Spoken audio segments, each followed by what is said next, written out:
Hey, Buckle Chasers. My name is Mike Iddings, and I am the host of the new YouTube channel, Get My Buckle. This is all about Leadville first timers crossing that finish line in under 12 hours, getting you prepared for the day so you can finish the race. And just to let you know that I have the experience and can talk about this, I have one of these. So I've done this race a bunch of times. I've crossed that finish line 28 times. So I should be able to speak to this firsthand, give good information, help first timers get their buckle. Today, our first guest is Wendy Delker. She's from Temperance, Michigan. She's pretty new to mountain biking, but she's got a great attitude, and she put her name in the hat, and she got drawn. So she is in the race, and she has said, "Oh man, now what?" So Yeah. yeah, we're gonna welcome her this morning. She's gonna tell us about her journey. She's gonna ask some questions, and we're gonna get her lined out so she can, finish the race. We're gonna circle back with Wendy also once a month until race day, so that we can track her progress, see how she's doing, seeing what the gains she's made, find out if she's got any setbacks, and just track her journey. And then we'll see. Then when gets her buckle and she's at the finish line and screaming, holding that baby up, we'll be able to root her on. So anyway, good morning, Wendy. Good morning. How are you? I'm good. How are you? I am good. Bright and early on Monday morning. Yeah, right to it. So, tell us how you got to the point where you actually threw your name in the hat and said, I am going to try this. I'm going to try this race. This is a big race, a newbie coming from Michigan. Yeah, I know. I'm not sure what I was thinking. I don't know. Um, yeah. So how we got there, let's see. Mountain biking has been my absolute favorite sport that I've done with my husband now. We pretty much mostly do single track mountain biking.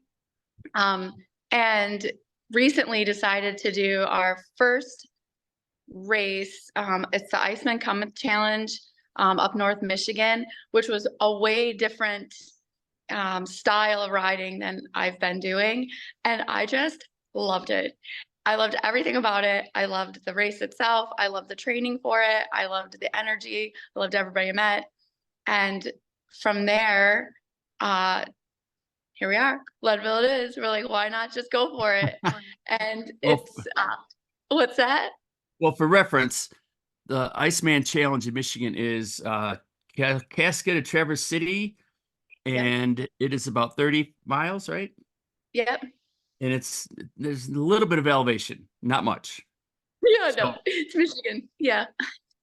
right. So it's a more of a rolling terrain, 2-track, and Leadville's a big step from the Iceman, a big step, Huge step. huge Yeah. step. Mm-hmm. So, okay. So now you went from the Iceman to Leadville. All right.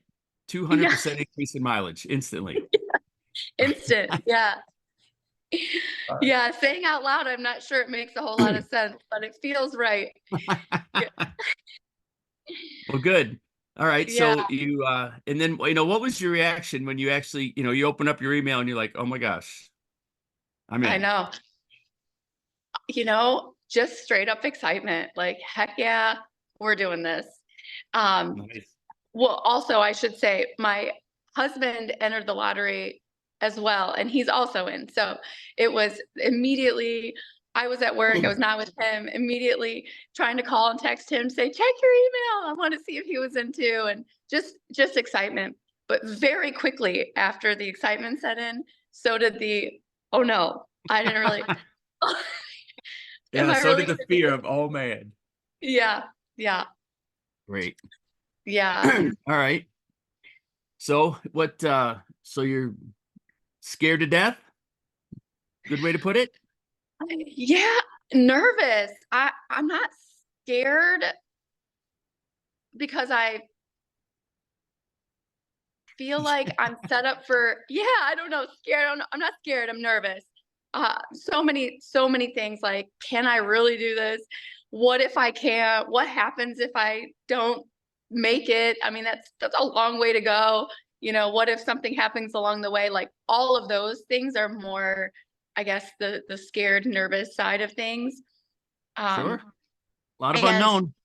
yeah, I was reading through some Facebook comments there's like a Leadville participants Facebook group, and I Mhm. joined that. I love the energy in the group. And anyway, somebody said that they were having imposter syndrome, and I was like, yes, that is how I feel. Like, am I really the right person to sign up for this?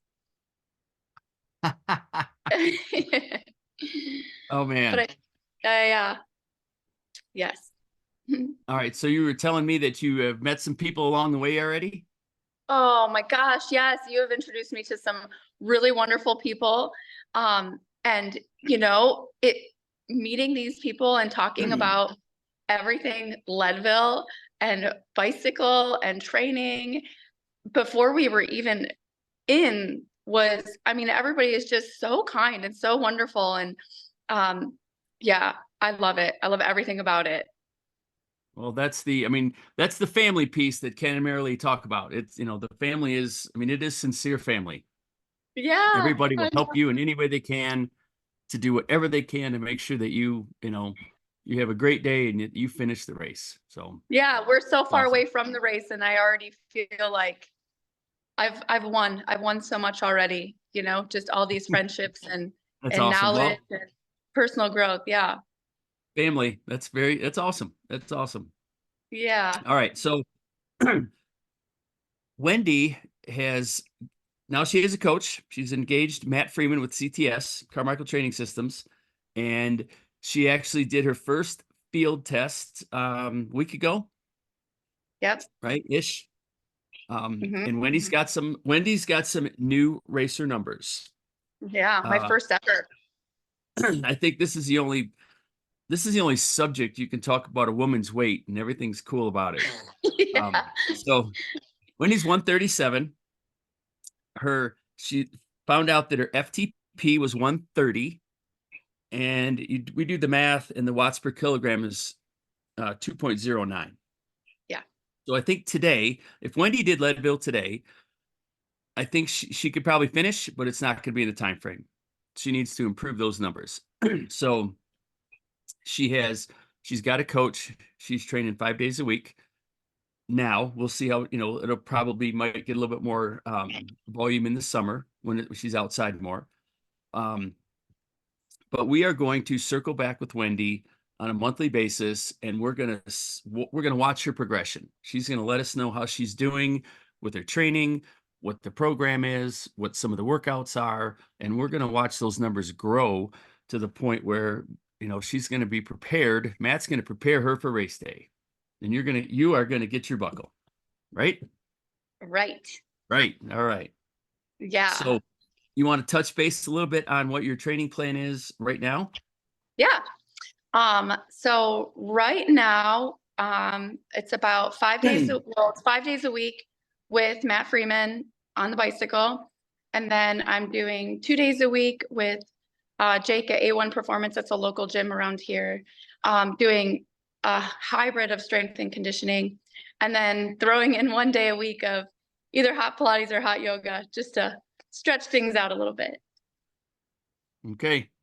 Yeah. Well, sounds like a good plan. Yeah. Good plan for late January, anyway. Yeah.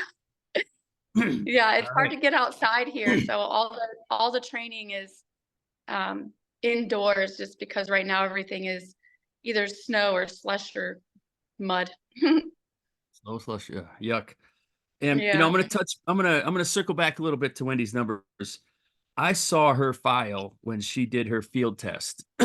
And for those of you who know what that looks like, if you have when you do your intervals, your field test intervals, you do a warm up, and then you want to ramp up.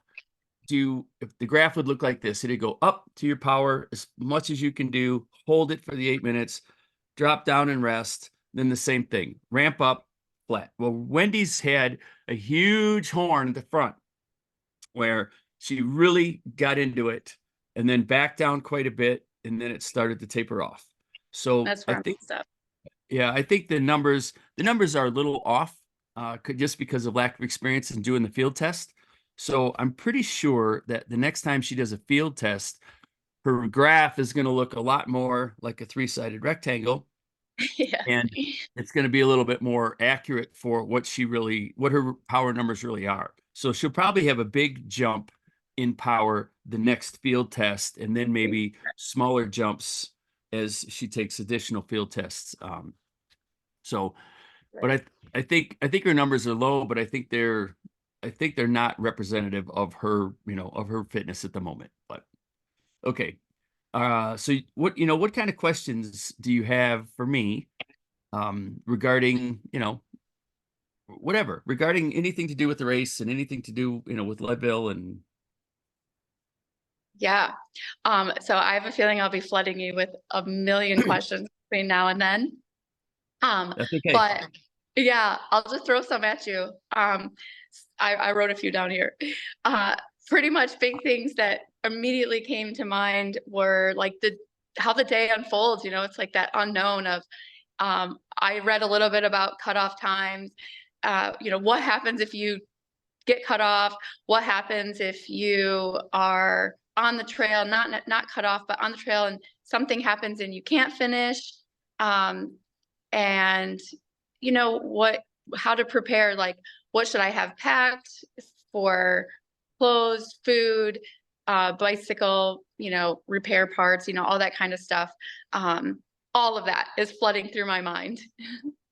Well, there's a lot of things that have to align on race day. So Yeah. go ahead and hit me with the question. Okay. So what about first, how the aid stations work, and like, if you have to have a support team, if that's necessary. Okay. Aid stations.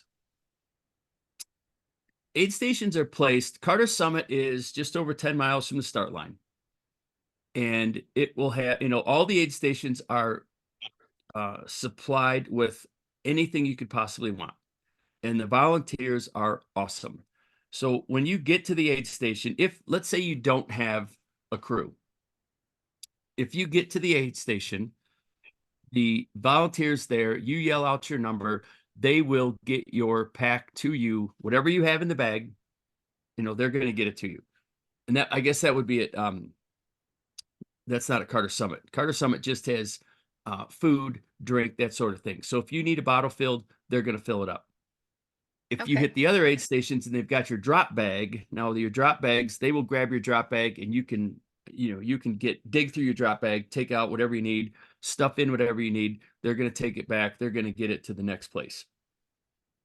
Super, super helpful volunteers, and they know what they're doing. So you Mhm. do not have to have a crew and finish the Leadville 100. Okay. There's personal things. I mean, if you want a crew and they want to be engaged and, it's just a family thing, happens all the time, no problem. But, Right. it is not necessary. The aid stations are well stocked and the people know what they're doing and they're eager to help. Hmm. So, Okay. all right, what else? What about if something happens along the way and you can't finish? Well, let's get the can't word out of there. I know. I know. You're gonna finish. All right. You're gonna Yes. finish. You're gonna be prepared because you're gonna check the box. I did all my training. I'm Yes. I'm prepared. I've Yeah. been coached, Mhm. on the course coaching side with me. You're prepared. You know what to do. You know what to do, whatever the course throws at you. So we're gonna finish. Yeah. However, let's say you have a mechanical that you just can't fix. Something breaks, right? Catastrophic failure on a bike. Okay. If that's the case, there are so many people throughout the day who are going to go past you. Are you okay? You need anything?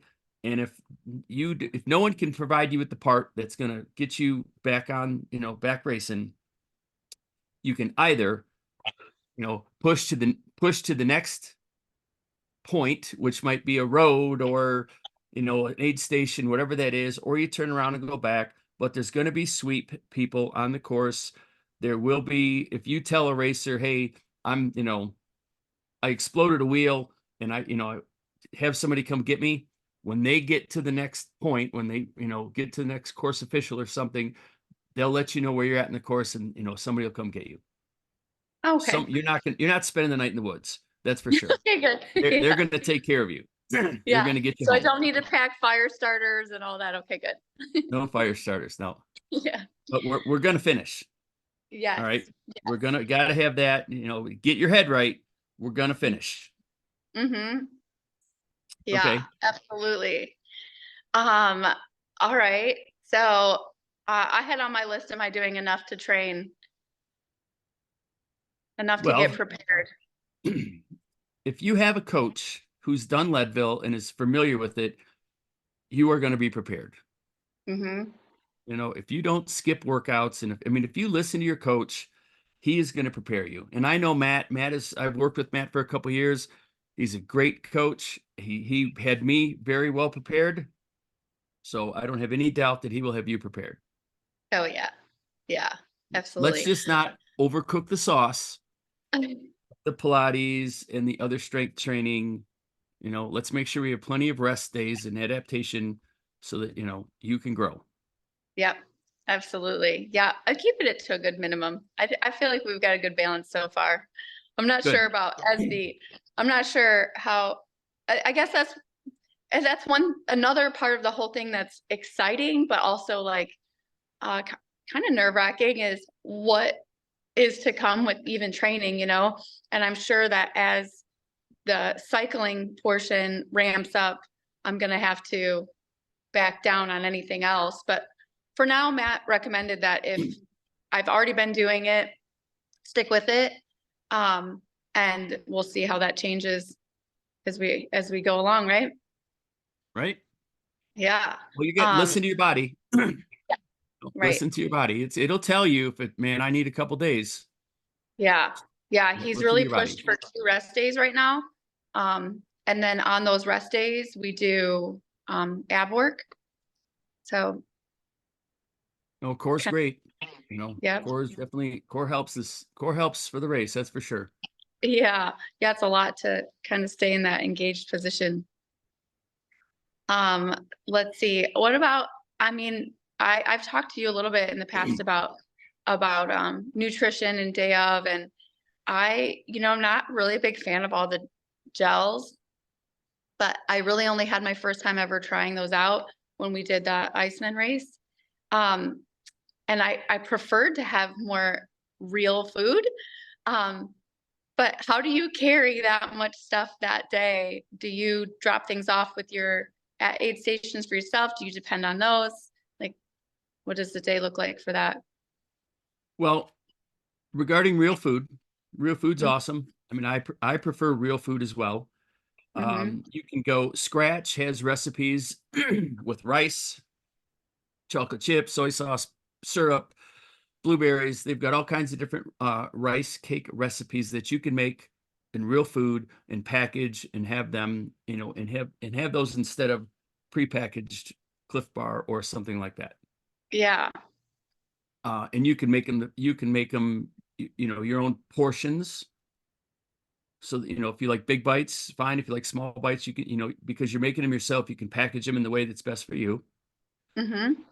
As far as gels are concerned, who sponsored the Iceman and which gel did you try? Oh, I didn't. Oh man, I wish I could remember the name of. There was somebody at the race that was promoting their business, and they had these like tart cherry gels that you could just put in your water. Those were great. But before that, I honestly, it was just something I bought at Dick's Sporting Goods. I don't know what they were. Just something at the checkout line. Well, I would start your experiment now Oh yeah. and, go to a cycling store and get a couple different ones. Yeah. There are plenty out there. The Mhm. Feed is a company that has tons of, they're just a nutrition, endurance sport type store. And it's online and they're going to have everything and you can try different types of gels. I just Mhm. tried the Morton gel this weekend. completely different consistency, tastes pretty good. I'm going to start to, integrate those into my training, make sure my stomach can handle them, but they're a little bit different. So Okay. but you have to start doing that now so that come Mhm. August, you know what works for you. Yeah. All Yeah. right. So another another big thing for me, um, it's going to be a lot to learn, but I've been kind of referring to myself as a little bit of a bicycle princess because I've never had to know really much at all about my bicycle or maintenance or anything at all. Um, I have a cousin who owns Spoke Life Bicycle Shop in Sylvania, Ohio, and anything to do with bicycle, you know, like we went downhill out in Moab, Utah, and I wanted to get a new bicycle for that. I just talked to him. He told me I highly recommend this, this, and this, and I go for it. I trust him completely with all of his recommendations. So I haven't had to learn Yeah. anything at all. And then, anytime it needs tuned up, maintained, we bring our bikes to him and he does it. And then on the trail, if something goes wrong, I'm a little bit of the sous chef. I hold the parts and hold the bag, and my husband does all the maintenance. Yeah. And Oh, yeah, it's just how it's been for me. But and I love every bit of that. However, I realize that now taking this on, it can't be like that. I have to learn. So I do have it planned. The bicycle shop is doing a day to teach all about bicycles, so I'm going to attend that. And good. then I am forcing myself to learn how to take the wheel apart or the tubes apart and, you know, learn it, do it. So day of, I won't be terrified that if something happens, I will just be out. I mean, that's so irresponsible. So No, I would think the most important thing you need to learn how to do is to be proficient at changing fixing your flat yeah, and being able to put a tube in your tubeless tire yes, and, get back on the course ASAP. yeah, Other things, I mean, it's good to know the other stuff, but I think the highest probability would be a flat. So oh, make sure you're good at that. And yep, then along the way, pick up some other maintenance, trail fixing type things. oh yeah, yeah. So that's gonna be part of my training. Well, good. I mean, it should be, right? A lot of Mm-hmm. things have to align on race day, and if one of them's not quite aligned, which is a flat or something, you need to be able to fix it and get going. You Yeah, probably going to have help. If you said, I can't do this, can somebody help me? I'm sure somebody would stop and help you along the way. Um, yeah, but all right. Fix a flat. yeah. Gonna learn all of that. Talk about full on new. Well, I knew starting from base scratch. base level here. Yeah. Yeah, I'm excited for it all though. I think, oh yeah, so um weather and what to wear and is it I've heard some people say that it's really cold and sometimes it's really hot and then it's raining and it's like, is this one of those things that you get it all thrown at you that day or uh Well, yes. okay. High chances are good you're going to hit every, hot, cold, rain, snow, sleet. Wow. All of that happens during the day. But Mm-hmm. most times starting out, it is going to be high 30s, low 40s. It's Okay. cold in the morning. And if it's clear, I mean, if there's not a cloud in the sky, it's cold. If there's Okay. cloud cover and, then it's usually a bit warmer. So you need to be prepared for the first, now 5-ish miles is downhill and you are flying. So you are cold. And if you Mm-hmm. get cold, just in general, like I personally, I get freezing, I get cold. I hate being cold. So I Mm-hmm. have rubber gloves that I put over my race gloves. I have a shell that I wear at the start. I might have my toe covers on. I mean, I hate being cold, and it's cold. So Mm-hmm. when you are on pavement hauling butt until you get to crossing the tracks where you start on Tennessee Creek Road, then you start to warm up a little bit, and then all of a sudden you hit the bottom of Kevin and you are going to be overheating.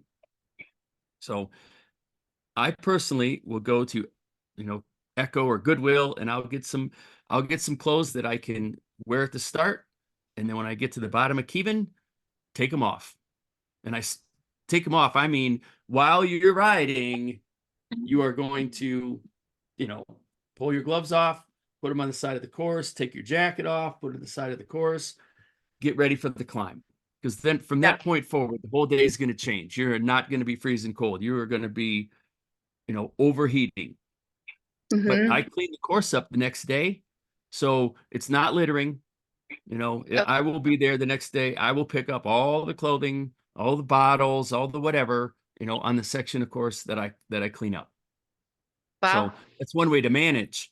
And then throughout the day, you are going to be, as the day warms up, I mean, it could get to 90 some degrees, which is completely different than the high 30s that you started in. So all throughout the day, you need to be able to manage your body temperature. And pull your arm warmers up, pull them down. I just leave them on. If you are a 12-hour on the bubble kind of rider, you do not have time to stop, take things off, put them in your camel or put them in your pack, get going again, stop, take them out of your pack, put them on. You don't have that Right. kind of time. You need to practice. I've got my arm warmers on. It's starting to get warm. I pull them down, they stay at my wrists. Mm-hmm. Day's changing. It's getting a little cooler. I'm starting to gain elevation. I'm going up Columbine Mine. It's getting, it's starting to rain. It's starting to sleet. Pull them up. Same thing with your leg warmers. Pull them down, leave them at your knees. Pull them up while you're on your bike. This is going to save time. It's going to keep you, your core temperature right, managed, and you're going to be able to, do better, in the race during the day. And you're going to save time by not stopping and packing and unpacking because that is a time kill. Right. Well, I don't own those things, so I'm gonna have to add that to the list here. You're going to need them. Yeah, apparently Yeah, you're going to so. need them. Well, Yeah. every year is different. So you don't want to be on the starting line shivering because there's No. people every year absolutely shivering on the starting line. Yeah. Yeah. So the Iceman was the first race I've ever done and the only. And it it honestly felt more like a end of the season send off party to me. But Well, the it was in even November, right? yes, Yeah. yes. Yeah. But it was so cold. And from what I understand, they are calling this year the Niceman Challenge because it really wasn't as cold as it could be. So I was like, "Ooh, that's a good intro for me then." But my feet froze. I had the hardest time keeping my feet warm, and I learned quickly that I was way overdressed everywhere else. And in that case, you weren't taking layers off and throwing them off the side. You had to keep everything on you. So I did have to stop and take layers off and pack them into my Camelback. So definitely we'll do that different for this one. Yeah, Iceman's a little different. Oh yeah, yeah. So another thing for you to break down for me, I guess, is again back to that group that I've been reading a lot in. Everybody talks about their bicycle and what kind of bicycle they have and what kind of gears they're running and what kind of wheels they have. And I just from reading it all, I learned that, it seems like everybody just kind of has what suits their fancy, really. But then they'll even debate amongst each other of if that's right or appropriate for the race. So, do you have an opinion on all of that? Sure. I'm more of a hardtail, keep it simple, old school Mm-hmm. person. Um, Yeah. but there are, Technology's advanced. So many good bikes out there. If you have a decent bike, you are going to be fine.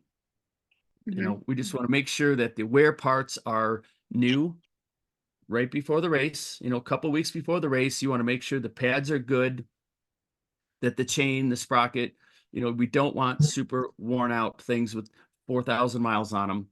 We want to change those wear parts and make sure that we're good to go for race day. Yeah. 27.5, fine, 29.5. I mean, we did it on 26ers. So, you're going to be fine. I mean, bikes are good as long as you don't have a downhill bike. If you've got a cross country style bike, you're going to be, bike's going to be fine. Mm-hmm. I think All right. the single, I think if you're going to put money into your bike, and try and lighten it up, which is a common theme, I think wheels are, I would really consider wheels, making sure the wheels and tires are good, race ready, light setup. That's where you're going to gain the most. That's where you're going to, I think that's where the biggest bang for your buck would be. Mm-hmm.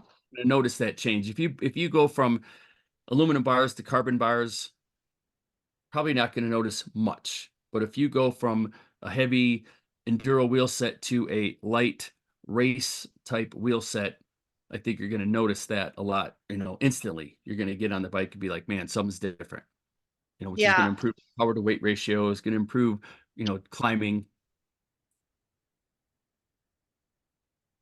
Yeah. Wheels, good. Yeah. Okay. My wheels are carbon already. But that's really all I know. I know they're 27.5. I don't know what kind of actual tire I have on there. I know they're tubeless, and that's it. That's all I know. That's okay. Well, So, you said I know your husband's a mechanic and you've got a friend at the bike shop. If you tell him what you're doing, yep. tell him you want a light race tire setup. He should, he'll be able to take care of you. But Maxxis Icons, Okay. Aspens, there are Mhm. plenty of. If you put out there, hey, I'm a newbie and I want advice on tires on that Facebook page, Oh look yeah. out. Yeah, I know. Look out. Here You're gonna get it here it all. comes. You're Yeah. gonna get you're gonna get overwhelmed. Yeah. All right. What Well, I think that's all I bike? have. What other questions we got? Let's see what I time it think is. that's all I have. Let me see. Support team we talked about, the field test. Yeah, the field test I had on there because but you pretty much mentioned that a little bit. I really felt like I just didn't execute it properly. And I've realized that Matt having that information is so important for him to set me up with proper training, right? Mhm. But going into it, I know you had said most of the time when people do their first one, it doesn't go as how it's supposed to. And I think Sure. I just kind of had that in my head. And even though the instructions clearly said go as hard as you can, I kept hearing in my mind, I guess, you had said you don't want this like crazy power mark all over the place, that you wanted it to be more steady.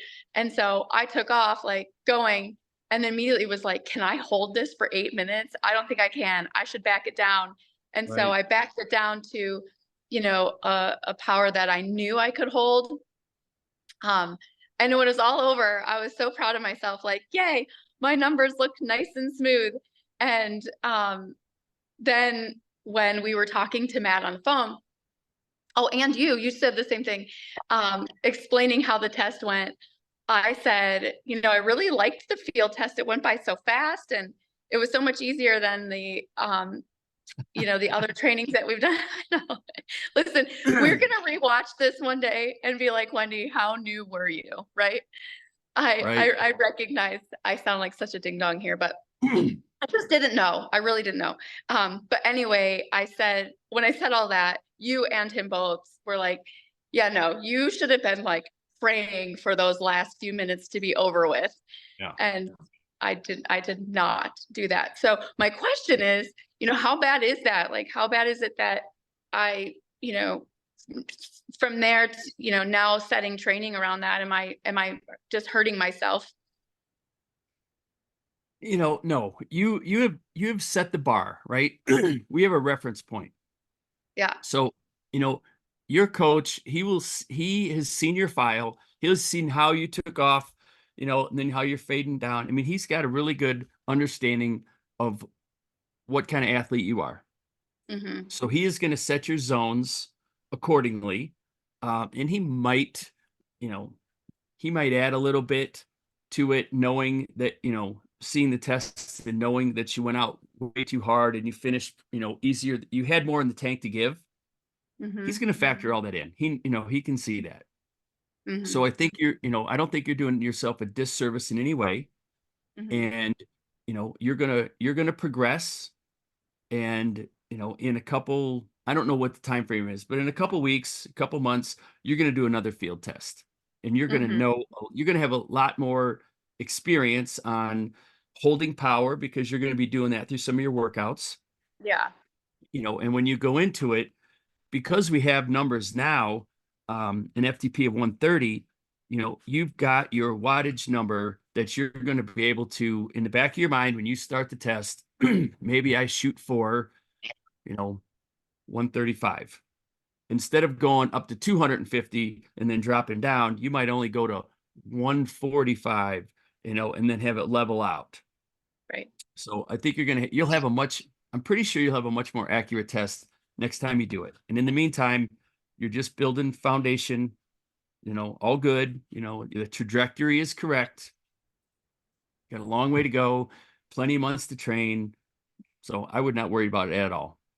Yeah. Okay. Yeah. It was, you know, everything about it was new. Um, I've I've been, you know, mountain biking for over 10 years, and I've never had a computer on my bicycle shooting out numbers at me, you know? So yeah, I've never trained on a smart trainer before. I mean, I've rode a stationary bicycle, but it's an old school, no computer, no, you just twist a dial to choose your Mhm. resistance. And that's all I've done to maintain strength between, you know, mountain bike trips or off seasons. And so to all of a sudden sit on a bicycle being tested and have numbers coming at me that I really don't know what they mean it was a lot. But at the same time, as much as it's a lot to learn, I am so excited to have this new journey and all of this. Um, it's just a different focus for me. Any training I've done outside of mountain biking for fitness has been pretty much, you know, a lot about physique. And I'm super excited to have this shift to performance and all of this Right. data coming at me is like, oh, so exciting. Right. And So when you get, you know, it's going to be interesting when you know, you're going to be in Michigan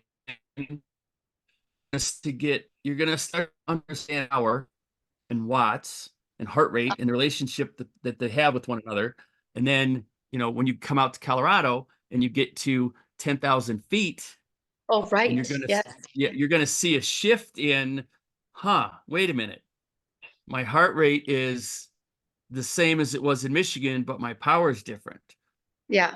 You know, I'm able to, I could hold a 20-minute interval in Michigan where now, you know, I can hold a 10-minute interval or whatever the number is. I mean, we're going to see because, you know, elevation is going to affect every racer differently. So Yeah. as you know, it's interesting as you learn it in Michigan, but then you're going to add a whole other layer of interesting when you get out west and you get into the mountains. Mm-hmm. So it's, Yeah. I like seeing the same thing. Like when I go to sea level, I go to Arizona and ride, I can see, you know, my numbers change. You know, you just said it, you're at a different elevation. So, So does does the elevation affect you the other way? Like, so for coming from Michigan out there, things are going to get harder. So for you coming the other way, is it easier? oh, right, you're better. I mean, Yeah. you're better. You know, you have more power. There's no question. You know, you have more Yeah. power. So, Well, the elevation factor definitely intimidates me because I don't well, I mean, maybe there are options, but I don't know how do you prepare for that? You know, I mean, there's no way to change my elevation here. It's just coming out there and getting it done. Coming out there and getting it done. Yeah, you're not, I mean, you're gonna when you come to Colorado, you're gonna learn. I mean, you're just gonna find out how elevation affects you. And everybody's different. Yeah. Some people show up and they're fine. And other people show up and they get altitude sickness and they've got headaches and they feel like crap and it takes them a week to get it, acclimated. Every no one knows till you get here. Yeah. So good Mhm. luck. And then are there things that you can do day of if the elevation is negatively affecting you? Day of, you should Yeah. you should be in Leadville acclimating so that you don't have to deal with that day of. Okay. Yeah. Well, that's our plan to come out there early, but Right. yeah. Let's see how we're doing on time here. No, elevation is that's the I mean that's one of the reasons makes Leadville Leadville. Yeah. That unknown. I'm Mhm. gonna go test myself at elevation. Oh man, Yeah. what's gonna happen? Yeah. The first time, when you get on the St. Kevin climb for the first time, it will be interesting to see, are you just gonna be turned completely inside out or are you gonna be okay? And Hmm. that'll be a good barometer for gearing. It'll be, it's gonna give you a good indication of, what's gonna happen. Right. So we'll see. We'll see. We'll ride St. Kevin together and we'll do some evaluating. All right. To be continued on that one. That'll be in a future update, right? Future update. Yeah. Right. Definitely that happened though. All right. Well, do you have anything else that's heavy I on your don't think mind for the so. race? Nope, not yet, but I'll keep taking notes and throw them at you as they come. Okay. So we are going to circle back with Wendy. We know that her power numbers are FTP 130 and weights watt per kilogram at 2.09. We're gonna check in with her in about a month. We're gonna see how her program is, advancing. If she's taken another field test, probably not, but she's gonna know if she's feeling better, seeing how her workouts are going, seeing if she's doing the same amount of Pilates or hot yoga or whatever, Yeah. if she's backed off of that because cycling is ramped up. And we're Mhm. just gonna, we're gonna see how she's tracking. First time buckle chasers can kind of, use this as a guide, maybe kind of compare yourself, see what your numbers are, just see if you're tracking as well as she is. So, all right, Wendy, best of luck. We'll Thank talk to you you. in a few weeks, and we'll see how you're progressing. But I Thank you. think you got the right attitude. Stick with it. Keep your head right. Keep training. It's gonna be good. It's gonna be a good Yes, day. I'm Gonna excited. be a good day. All right. This is Mike with the Get My Buckle YouTube channel. We'll see you at the finish line.